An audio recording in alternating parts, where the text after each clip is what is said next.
Hello, എല്ലാവർക്കും സുഖമാണോ? പുതിയ വീഡിയോയിലേക്ക് എല്ലാവർക്കും സ്വാഗതം. ഇന്നത്തെ വീഡിയോയിൽ ടൊമാറ്റോ ചട്നി എങ്ങനെ ഉണ്ടാക്കുന്നതെന്ന് നോക്കിയാലോ? ഇതൊരു ഈസി റെസിപ്പിയാണ് കേട്ടോ. ഞാനിവിടെ 3 ടൊമാറ്റോ, ഒരു വലിയ സവാള, 4 അല്ലി വെളുത്തുള്ളി, 2 പച്ചമുളക് എടുത്തിട്ടുണ്ട്. 2 ടേബിൾ സ്പൂൺ ഓയിൽ ഒഴിക്കുക. ചൂടായതിന് ശേഷം വെളുത്തുള്ളി, പച്ചമുളക് എന്നിവ ഇട്ട് 10 സെക്കൻഡ് ഇളക്കുക. ശേഷം സവാളയും തക്കാളിയും ഇടണം. തക്കാളി നന്നായി വഴണ്ടു വരാനായിട്ട് ആവശ്യത്തിന് ഉപ്പിടുക. എന്നിട്ട് എല്ലാം നന്നായി വഴറ്റിയെടുക്കണം. നന്നായി വഴണ്ടു വന്നതിന് ശേഷം തണുക്കാനായിട്ട് മാറ്റി വയ്ക്കണേ. തണുത്തതിന് ശേഷം മിക്സിയുടെ ജാറിൽ നല്ല പേസ്റ്റ് രൂപത്തിൽ അടിച്ചെടുക്കണം. ഇതിനിടയിൽ താളിക്കാനുള്ള സാധനങ്ങൾ എടുത്തു വയ്ക്കാൻ മറക്കരുതേ.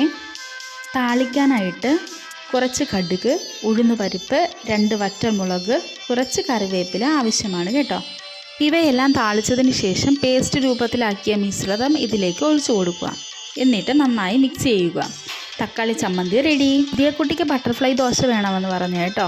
ദോശയും ചട്നിയും സൂപ്പർ കോമ്പിനേഷൻ ആയിരുന്നു. അതുപോലെ ഇഡ്ഡലിക്കും സൂപ്പറാണ് കേട്ടോ. എല്ലാവരും ഒന്ന് ട്രൈ ചെയ്യണേ, കമൻറ്റ് അറിയിക്കണേ. ചാനൽ സബ്സ്ക്രൈബ് ചെയ്യാൻ മറക്കരുതേ.